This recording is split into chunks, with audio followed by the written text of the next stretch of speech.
Hello friends, welcome to my channel GK hub 38। आज biology का एक इम्पॉर्टेंट टॉपिक्स सेल के बारे में समझेंगे कि सेल होता क्या है, इसके अर्थ को जानेंगे, इसके इम्पॉर्टेंट पॉइंट्स को समझेंगे और सेल के प्रकार को देखेंगे कि कौन कौन से प्रकार के होते हैं, यूकैरियोटिक, प्रोकैरियोटिक, और उनके सभी कोशिकाओं को देखेंगे। तो आज के क्लास में इन सभी को देखेंगे। हर कॉम्पिटिटिव एग्जाम में लगभग इससे 1 से 2 क्वेश्चन पूछा ही जाता है। तो चलिए फिर स्टार्ट करते हैं। तो सबसे पहले देखते हैं कि सेल है क्या। तो सभी जीव का शरीर जो होता है अनेक छोटी छोटी इकाइयों से बना होता है। इस इकाई को ही क्या बोलते हैं? कोशिका बोलते हैं। यानी जो कोशिका है वो शरीर की रचनात्मक एवं कार्यात्मक इकाई है। ये एक कोश की होती है और बहुकोश की। एक कोशिका में जैसे अमीबा, यूग्लिना, पैरामीशियम, ये सभी जीव आते हैं। यानी इसको ऐसे समझो, जैसे ये क्या है, एक ईंट है, बहुत सारे ईंट मिलकर फिर क्या बनाते हैं? दीवार बनाते हैं। अब दीवार मिलकर क्या बनाते हैं? एक कमरा का निर्माण करते हैं। और फिर कमरा मिलकर क्या बनाते हैं? घर का निर्माण करते हैं। तो ये जो घर की सबसे जो छोटी इकाई है वो क्या है? ईंट है। ठीक उसी प्रकार हमारे बॉडी की जो सबसे छोटी इकाई है वो क्या होता है? सेल होता है। सेल, बहुत सारे सेल मिलकर क्या बनाते हैं? टिश्यू का निर्माण करेंगे। और जब बहुत सारे टिश्यू मिल जाए तो ये ऑर्गन्स का निर्माण करते हैं। और यही ऑर्गन्स मिलकर बॉडी का निर्माण करते हैं। तो शरीर की सबसे छोटी इकाई क्या है? सेल है। तो ये हो गया सेल। केचुआ, हाथी, मनुष्य, बंदर, बरगद, ये क्या है? बहुकोश की होते हैं। यानी इसमें बहुत सारे छोटे छोटे सेल्स मिलकर बने होते हैं। जबकि अमीबा, पैरामीशियम, ये क्या था? एक कोश की, केवल एक ही सेल से बने होते थे। सेल के इंपॉर्टेंट पॉइंट्स को देख लेते हैं। तो पहला पॉइंट है कोशिका की खोज। रॉबर्ट हुक ने 1665 में कार्क की छाल में निर्जीव कोशिका को खोजा था। यानी रॉबर्ट हुक ने सबसे पहले 1665 में सेल्स की खोज किया था। और उन्होंने जो सेल्स खोजा था वो क्या था? वो निर्जीव था। दूसरा पॉइंट है सबसे पहले जीवित कोशिका की खोज एंटोन वान ल्यूवेनहॉक ने किया था। और इन्होंने माइकोप्लाज्मा नामक जीवाणु में खोजा था। अगर सबसे पहले सेल्स की खोज के बारे में पूछा जाए तो वो आ जाएगा रॉबर्ट हुक 1665 में। लेकिन ये पूछा जाए कि जीवित कोशिका की सबसे पहले खोज किसने किया तो वो आ जाएगा एंटोन वान ल्यूवेनहॉक। ठीक। सेल थ्योरी की बात करें तो सेल थ्योरी जो है वो स्लाइडे एवं स्वान ने दिया था। सेल की स्टडी को साइटोलॉजी कहा जाता है। अगर सबसे बड़ा सेल और भारी सेल की बात करें तो वो होता है ऑस्ट्रिच का अंडा होता है, लगभग 1250 ग्राम का होता है। सबसे छोटी सेल की बात करें तो सबसे छोटी सेल जो होता है वो होता है माइकोप्लाज्मा। अगर सबसे लंबी सेल की बात करें तो सबसे लंबी सेल जो होता है नर्व सेल होता है, 90 सेंटीमीटर का होता है, इस प्रकार का नर्व सेल। सबसे कम विभाजन वाला सेल, सबसे कम विभाजन वाला सेल जो होता है वो ब्रेन होता है। जबकि सबसे ज्यादा विभाजन वाला जो सेल होता है वो क्या होता है? लीवर होता है। अगर ह्यूमन बॉडी की बात करें, ह्यूमन बॉडी में जो सबसे बड़ा सेल होगा वो क्या होता है? ओवम होता है, अंडाणु। जबकि ह्यूमन बॉडी में सबसे छोटा सेल होता है वो क्या होता है? स्पर्म होता है, शुक्राणु। National centre for sale science की बात करें तो वो होता है किसमें? कहाँ? पुणे में।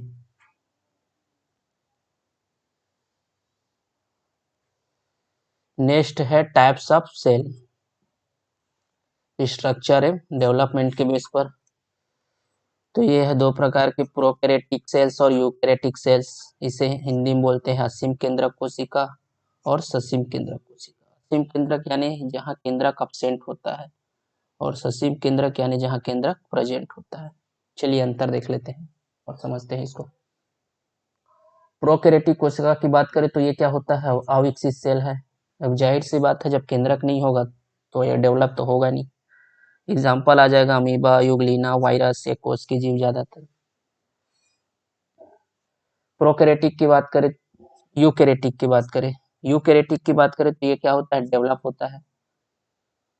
इसमें न्यूक्लियस पाया जाता है। अब जब न्यूक्लियस होगा तो जाहिर सी बात है डेवलप होगा ये। एग्जाम्पल के लिए प्लांट और एनिमल सेल। इसमें क्या होता है, न्यूक्लियस और न्यूक्लियस मेम्ब्रेन क्या होता है, एब्सेंट होता है। जबकि यूकैरियोटिक में क्या होता है, न्यूक्लियस और न्यूक्लियस मेम्ब्रेन प्रेजेंट होता है। साइज की बात करें तो प्रोकैरियोटिक का साइज जो होता है वो छोटा होता है, जबकि यूकैरियोटिक सेल्स का साइज जो होता है वो बड़ा होता है। ऑर्गन सेल्स की बात करें तो प्रोकैरियोटिक में ऑर्गन सेल्स एब्सेंट होता है, जबकि यूकैरियोटिक में ऑर्गन सेल्स क्या होता है, प्रेजेंट होता है। नंबर ऑफ क्रोमोसोम की बात करें तो एक होगा। अब जो क्रोमोसोम है वो किस में पाया जाता है, न्यूक्लियस में पाया जाता है। अब इसमें तो न्यूक्लियस एब्सेंट है, तो क्रोमोसोम या तो एब्सेंट होगा या एक पाया जाता है। यूकैरियोटिक की बात करें तो यूकैरियोटिक में एक से अधिक क्रोमोसोम पाया जाता है। प्रोकैरियोटिक में हिस्टोन प्रोटीन का क्या होता है, अभाव होता है। ये हिस्टोन प्रोटीन जो होता है वो किस में पाया जाता है, डीएनए में पाया जाता है। डीएनए किस में पाया जाता है, क्रोमोसोम में। और क्रोमोसोम किस में होता है, न्यूक्लियस में।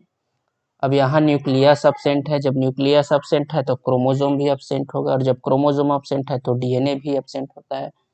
अब जब डीएनए एब्सेंट है तो हिस्टोन प्रोटीन तो अब होगा ही। अगर यूकैरियोटिक की बात करें तो यूकैरियोटिक में हिस्टोन प्रोटीन पाया जाता है। राइबोसोम की बात करें प्रोकैरियोटिक सेल्स में तो राइबोसोम का जो साइज होता है 30 एस होता है, 50 एस होता है, 70 एस होता है। वहीं यूकैरियोटिक सेल्स में देखें तो राइबोसोम का साइज 40 एस, 60 एस और 80 एस होता है।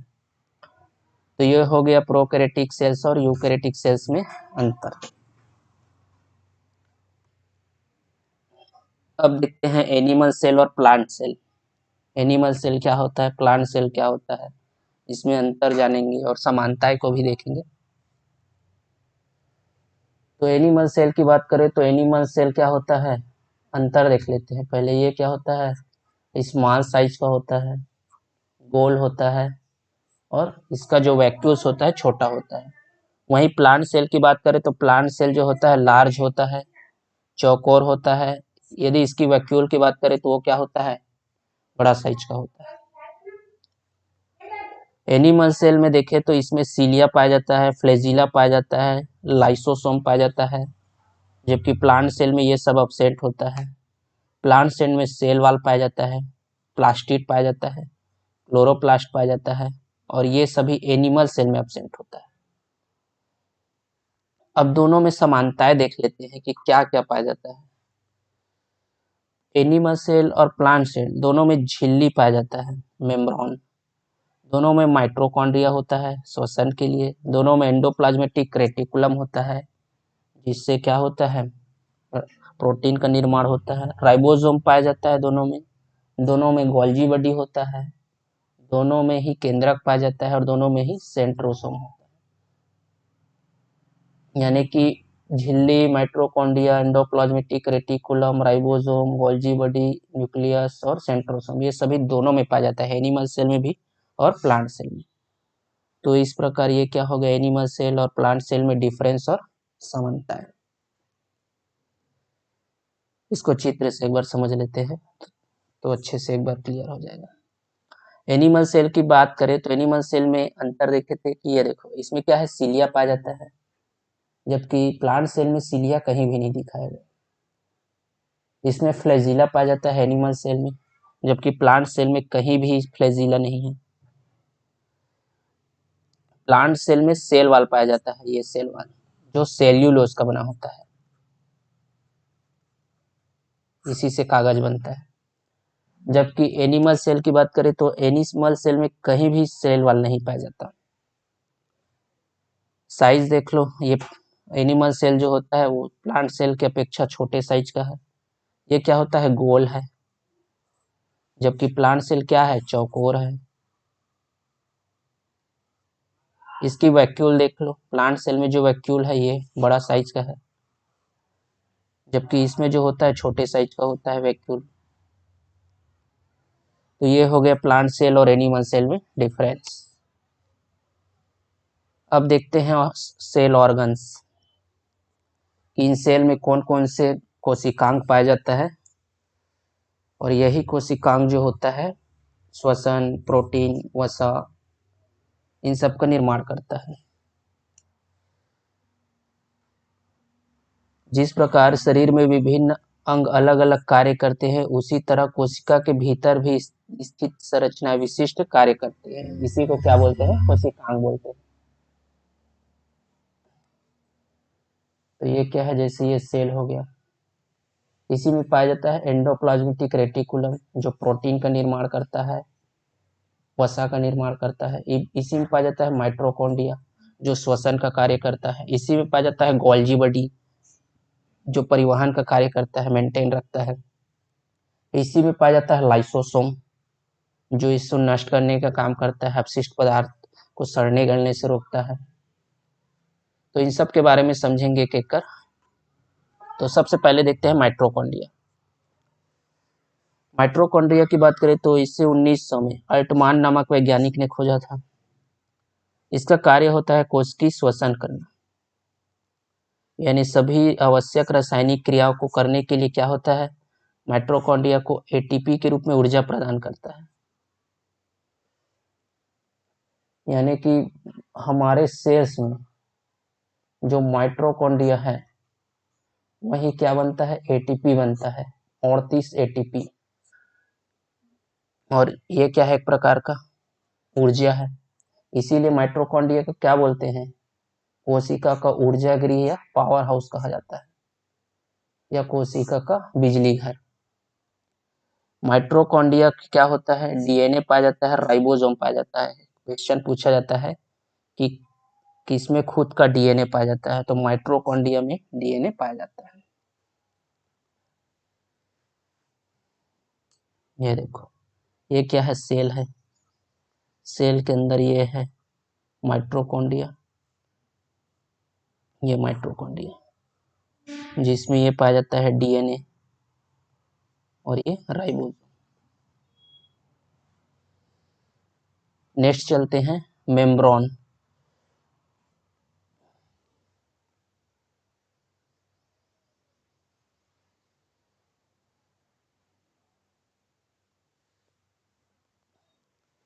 मेम्ब्रेन की बात करें तो मेम्ब्रेन जो होता है पादप और जंतु दोनों में पाया जाता है, यानी ये प्लांट सेल में भी होता है और एनिमल सेल में भी होता है। ये प्रोटीन का बना होता है।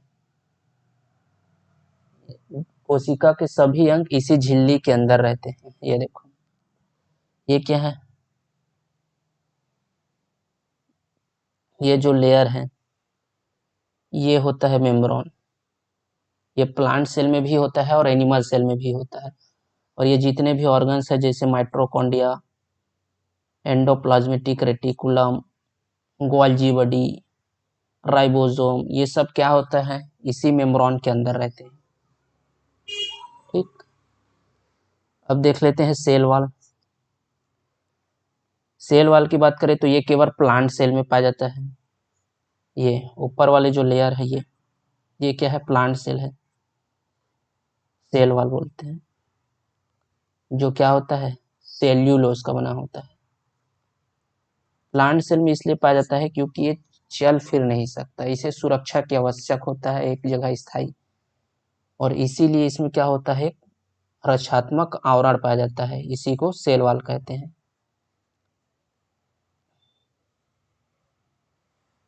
जो सुरक्षा और आकार प्रदान करता है। नेक्स्ट है गोल्जी बॉडी। गोल्जी बॉडी की बात करें तो गोल्जी काय की खोज सन 1898 में कैमेलियो गोल्जी नामक वैज्ञानिक ने किया। गोल्जी काय को ही लाइपोकॉन्ड्रिया या डिक्टियोसोम भी कहा जाता है, ये भी पूछा जाता है एग्जाम में। इसे ट्रैफिक पुलिस भी कहा जाता है, क्योंकि ये क्या करता है, पदार्थ को एक स्थान से दूसरे स्थान तक पहुंचाने का कार्य करता है।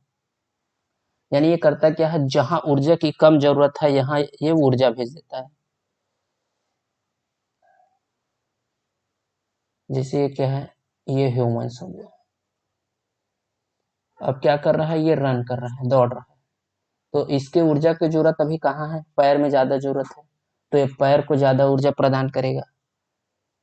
और ये एक ह्यूमंस क्या है, ये ए, ये बी, ये क्या किया है, बैठा है, लेकिन वार्तालाप ज्यादा कर रहा है, बोल रहा है, तो इसके ऊर्जा की जरूरत माउथ को ज्यादा जरूरत है। तो ये जो गोल्जी बॉडी है ये ऊर्जा को कहाँ, माउथ में ज्यादा भेजेगा। तो ये जो परिवहन का काम है, ऊर्जा को मेंटेन रखता है, ये कौन सा कोशिकांग करता है, ये करता है गोल्जी बॉडी। तो यहाँ तक भी समझ आ गया होगा। आगे चलते हैं।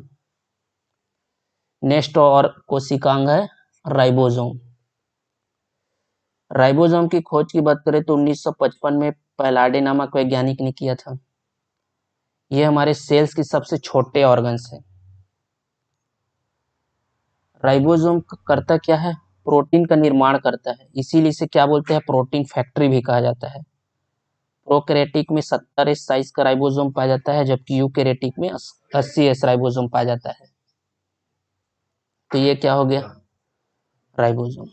ये देखो, ये है सेल्स, ये एंडोप्लाज्मेटिक रेटिकुलम, यहाँ जो डॉट डॉट है ये पूरा राइबोसोम है जो प्रोटीन का निर्माण करता है। ठीक, आगे चलते हैं। आगे ऑर्गन्स है एंडोप्लाज्मेटिक रेटिकुलम। एंडोप्लाज्मेटिक रेटिकुलम की बात करें तो इसकी खोज 1945 में पोर्टर तथा उनके सहयोगी ने किया था। ये सेल मेम्ब्रेन और न्यूक्लियस मेम्ब्रेन के बीच होता है।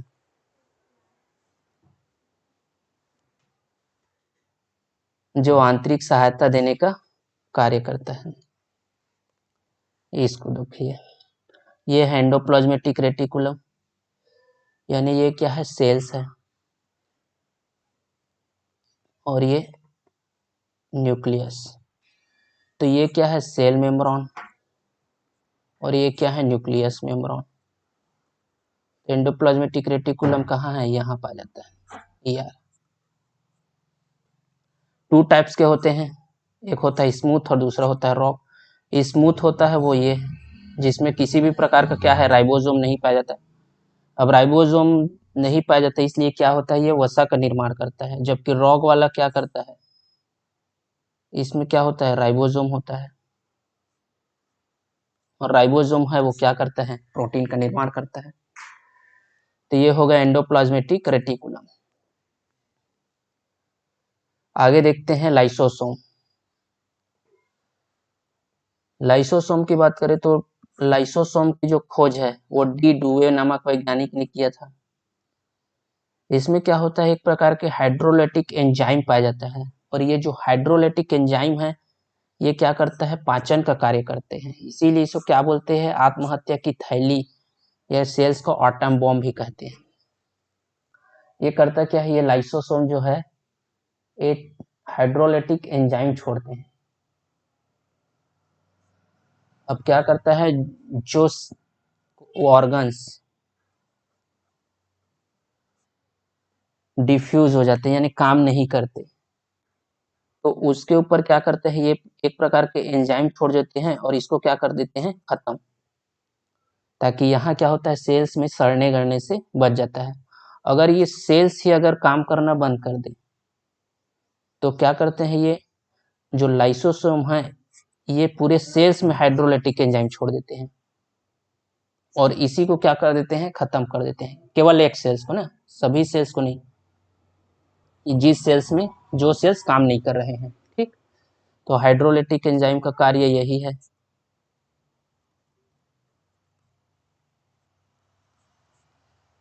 कि लाइसोसोम क्या करते हैं, हाइड्रोलाइटिक एंजाइम छोड़ते हैं और जो सड़ने गलने वाला ऑर्गन्स रहते हैं उसको नष्ट कर देते हैं। तो ये भी समझ आ गया होगा। आगे चलते हैं। आगे है प्लास्टिड। प्लास्टिड की बात करें तो प्लास्टिड को 1865 में हैकेल नामक वैज्ञानिक ने खोजा था। ये केवल प्लांट सेल्स में पाया जाता है। जो प्लास्टिड है केवल प्लांट सेल्स में पाया जाता है। 3 टाइप्स के होते हैं।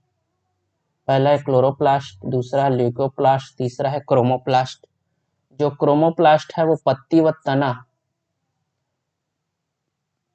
तना में पाया जाता है, भोजन का निर्माण करता है प्रकाश संश्लेषण के द्वारा।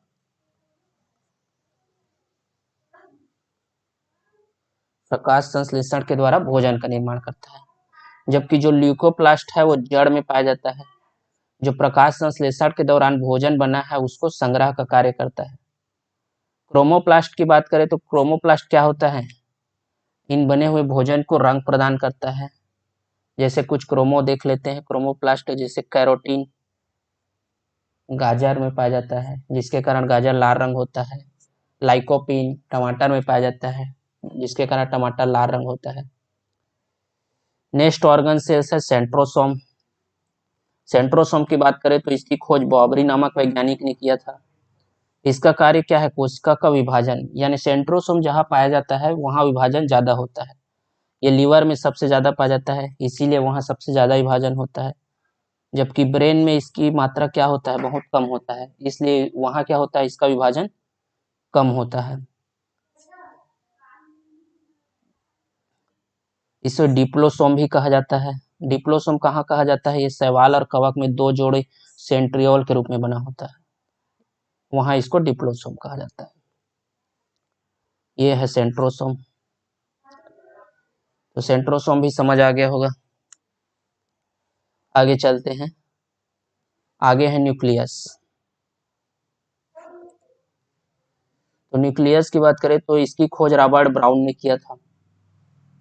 इसे सेल्स का क्या कहते हैं? ब्रेन और कंट्रोलर कहते हैं, क्योंकि जितने भी ऑर्गन्स है उसको कंट्रोल कौन करता है? वो न्यूक्लियस ही करता है। इसमें क्रोमोसोम पाया जाता है, डीएनए पाया जाता है, आरएनए पाया जाता है। ठीक, ये क्या है? न्यूक्लियस है। इसमें क्रोमोसोम और डीएनए पाया जाता है। तो ये हो गया न्यूक्लियस, जो पूरे ऑर्गन्स को क्या करता है? कंट्रोल करता है। ये भी समझ आ गया होगा। अब आते हैं प्रोटोप्लाज्म। प्रोटोप्लाज्म की बात करें तो प्रोटोप्लाज्म जो होता क्या है? वो साइटोप्लाज्म और न्यूक्लियोप्लाज्म, ये दोनों को मिलाकर बोला जाता है प्रोटोप्लाज्म। ये देखो, इसकी खोज जो होता है पुरकुंजे नामक वैज्ञानिक ने किया था। इसमें 80% जो होता है वाटर पाया जाता है। ये देखो, ये क्या है? प्रोटोप्लाज्म। ये क्या है? सेल। सेल के अंदर जो लिक्विड होता है उसको बोलते हैं साइटोप्लाज्म। सेल को क्या बोलते हैं? साइटो। इसमें जो वाटर है इसको बोलते हैं साइटोप्लाज्म। जबकि जो न्यूक्लियस, ये क्या है? न्यूक्लियस। न्यूक्लियस के अंदर जो लिक्विड भरा है उसको क्या बोलते हैं? न्यूक्लियोप्लाज्म। ये न्यूक्लियोप्लाज्म। और इन दोनों को मिलाकर क्या बोलते हैं? प्रोटोप्लाज्म। अब ये भरा क्यों रहता है? प्रोटोप्लाज्म और न्यूक्लियोप्लाज्म। प्रोटोप्लाज्म और न्यूक्लियोप्लाज्म क्या काम करते हैं? यहाँ जितने भी ऑर्गन्स है जैसे mitochondria, endoplasmatic reticulum, ribosome, Golgi body, ये सब क्या है? इसमें तैरता रहता है और एक दूसरे से टकराने से क्या होता है? इसको रोकता है। ये जो साइटोप्लाज्म और प्रोटोप्लाज्म है, इसके अंदर जो भी कोशिकांग है वो इसे टकराने से रोकता है। अगर ये ना हो तो क्या होगा? ये पिचक जाएगा, जिससे क्या होगा? पूरा ऑर्गन्स जो होता है वो एक दूसरे से टकराकर नष्ट हो जाएगा। तो प्रोटोप्लाज्म और साइटोप्लाज्म का काम यही होता है। तो ये भी समझ आ गया होगा। आगे चलते हैं। आगे है क्रोमोसोम, गुणसूत्र। क्रोमोसोम की बात करें तो एक केंद्रक में उपस्थित होता है। इसमें डीएनए, आरएनए, जीन पाया जाता है। मानव में बात करें तो मानव में 46 क्रोमोसोम पाए जाते हैं, यानी 23 जोड़े। मेल में 44+2, ये जो 2 होता है वो XY मेल में, और फीमेल में ये जो 2 क्रोमोसोम होते हैं वो XX होते हैं। तो ये हो गया क्रोमोसोम। तो इसमें इसके बारे में उतना कुछ खास है नहीं समझने को।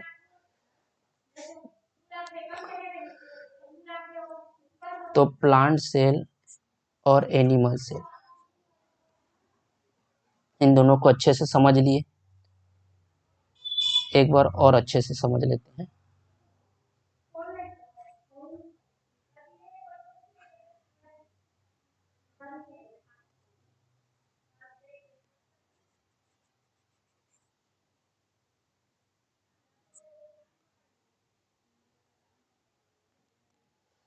ये देखते हैं।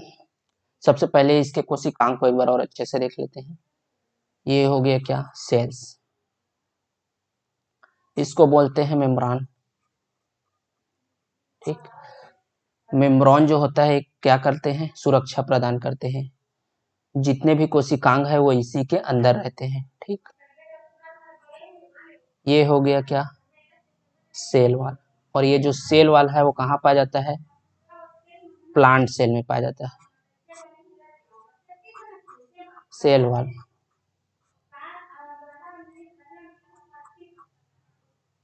जो सेल्यूलोज का बना होता है। ठीक, कोशिकांग की बात करें तो पहला हो जाएगा ये माइटोकॉन्ड्रिया, जो श्वसन का काम करता है, एटीपी निर्माण करते हैं, इसीलिए इसको क्या बोलते हैं, पावर हाउस बोलते हैं, बिजली घर बोलते हैं। अब आते हैं एंडोप्लाज्मेटिक रेटिकुलम। ये क्या करते हैं, दो टाइप्स के होते हैं, एक होता है स्मूथ और दूसरा होता है रॉक। स्मूथ में क्या होता है, किसी प्रकार का राइबोसोम नहीं होता, इसलिए क्या बोलता है, ये वसा का निर्माण करते हैं। जबकि रॉग वाले में राइबोसोम पाया जाता है, इसीलिए क्या करते हैं, ये प्रोटीन का निर्माण करते हैं। चौथा देखिए गोल्जी बॉडी। गोल्जी बॉडी की बात करें तो ये क्या करते हैं, परिवहन का काम करते हैं, ट्रैफिक पुलिस कहा जाता है इसे।